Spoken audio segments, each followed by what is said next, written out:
Hello, how's everyone doing? It is your fallen angel back with another video. Today, we are going over a brief history of mathematical thought, Stone Age rituals, and autonomous symbols. So without further ado, let us begin. Mathematicians are interested in ideas, not just the manipulation of meaningless symbols, but the practice of mathematics has always involved the systematic use of symbols. Mathematical symbols do not merely express the mathematical ideas. They make mathematics possible.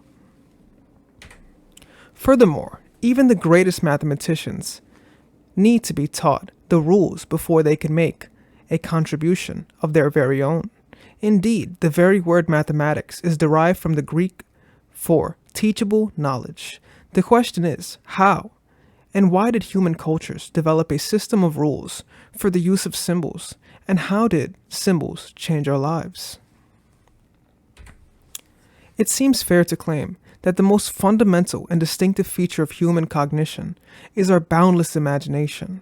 We do not just consider our current situation, we imagine various ways that the future could pan out, and we think about the past and how it could have been different.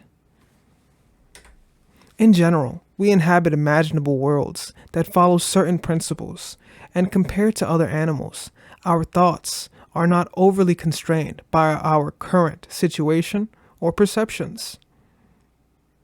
In particular, we can think about objects that are not ready at hand.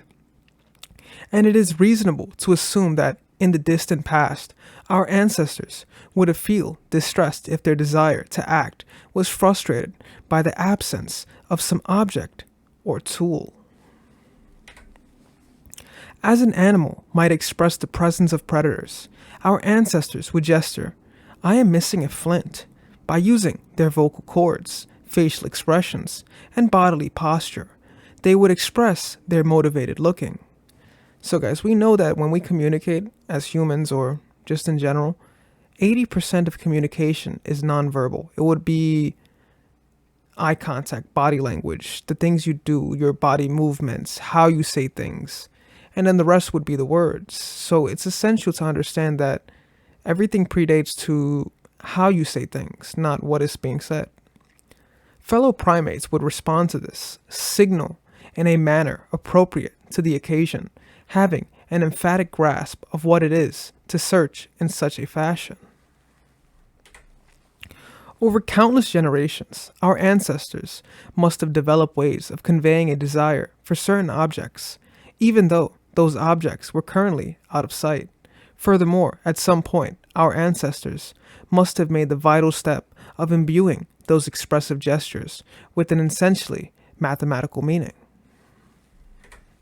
This remarkable feat was not achieved by the discovery of abstract objects. It was achieved by developing rituals. Suppose, for example, that there was a pre-existing form of expression that conveyed the speaker's irritation over a missing flint.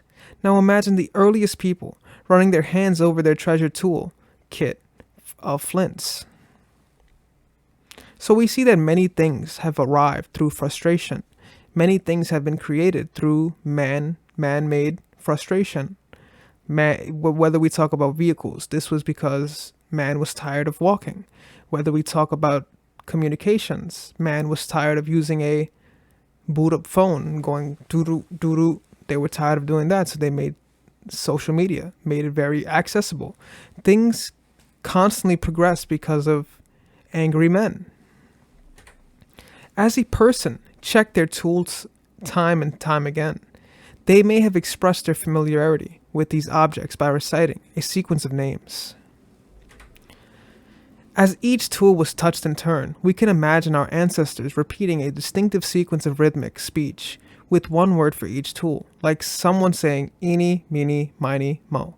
If this ritual was left unfinished by the time there was no more objects left to touch, Stone Age humans could say that they have had a reason for making the gesture, "I am missing a flint." This is not the same as counting with an abstract concept of number. As whether or not they deserve to be called mathematicians, even the youngest of children will not mistake eeny, meeny, miny for eeny, meeny, miny, mo. Sensitivity to the incompleteness of a habitual action is clearly innate, and this is very close to the sing-song voice of baby talk and our natural sense of rhythm. So we understand that rhythmic things make people remember things, whether this be music, instruments, or catchy phrases. People remember catchy things because this rhythm is something people remember within the hippocampus. You're using multiple facets to make them remember this. This is why it's essential to be wary of how you hear things and what you're listening to, because this in essence can also be considered rituals. Songs can be considered rituals, right? When our ancestors expressed this failure of correspondence between the present tools and the familiar ritual, the other people would also know that something was missing, because they recognized that the ritual had been performed correctly. In other words, it is the ritual that tells us that a flint is missing, and not just the individual who performed it. So these rituals have meanings to it, these sayings, these symbolic words. We also have to take into account this applies to modern day as well. By possessing such a clear sense of justified speech, people could find grounded meanings in their utterances and strategical approach to the issues that concern them. Namely, it is the case that all the familiar devices are present. In this way, expressive gesture came to signify more than an immediate cultural resonance, and the primal gestures that conveyed the sense, I am irate over a missing flint, became something deeper. The common sense of valid reasoning gave new weight to our communications, as by means of the common practice, a statement of fact can be established. In particular, note that the fact's appearance in the world is dependent on the practice itself, not the individual who carried it out.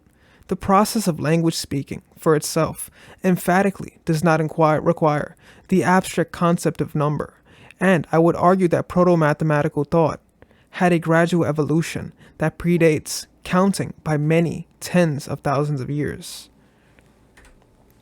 The origin of number words as we understand them today isn't known for certain, but there are some interesting theories supporting by linguistic evidence.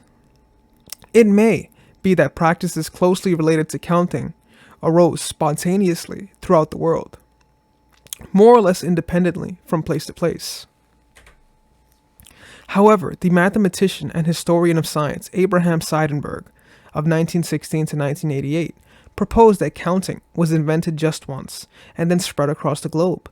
Number words are often related to words of body parts, and Seidenberg claimed that the similarities in number words from very distant places constitutes evidence for his theory.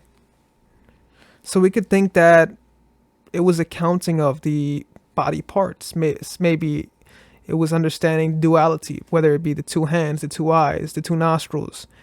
It was just trying to understand duality at some point. He also made the intriguing observation that in almost every numerate culture, there is an ancient association between the odd numbers and the male, while the even numbers are female. So guys, we even see this within the months, whether we see this in the zodiacs. We could see this with many aspects that odd numbers, even in numerology, represent masculinity, while the even numbers will represent femininity. Here is a sign here with the elements and the signs associated with it. So at the beginning, number 1 would always be masculine, and downwards would follow. So it would be masculine, feminine, masculine, feminine, masculine, feminine. So it would follow that order. There is certainly plenty of evidence that animals are aware of who is first in the pecking order, who is second, third, and so on. Seidenberg suggests that counting originated in rituals based on rank and priority, arguing that counting was frequently the central feature of a rite, and that participants in the rite were numbered. So, when it comes to maybe feeding or animals in a pack, they know who's going first, who's going to go second, who's going to go third. So this can be an origin of as where counting came from. Whether the first numbers or number-like words were applied to an ordered sequence of people or used to assess the plurality of a collection of tools, it is clear that the human mind has been capable of learning how to count for tens of thousands of years. Whether it be subconsciously or unconsciously, they were doing this. It is important to note that the mathematics is not a universal human trait, as some cultures have no words for numbers larger than 3. Furthermore, some people have a highly cultured sense of quantity, even though they cannot really count, as their language has far too few numbers. For example, the Veda tribesmen of Sri Lanka used to count coconuts by gathering one twig for each coconut. The people who did this clearly understood that there was a corresponding plurality between the twigs and the coconuts, but if asked how many coconuts a person collected, they could only point to the pile of twigs and say, that many. The first expressions of quantity are lost deep in the mist of time, but it is surely safe to assume that long before the advent of abstract number words, people had one word for hand and a different word for a pair of hands. The move from words that convey quantities of specific physical things to an abstract or universally applicable language of number is an example of logic at work. That is to say, once we have a sequence of words for counting something or other, it is possible to recognize that it is the words themselves that form an ordered, rule-governed sequence, and they need not be bound to any particular thing that people are used to counting. So guys, this has been another video in our brief history of mathematical thought, Stone Age rituals, and autonomous symbols.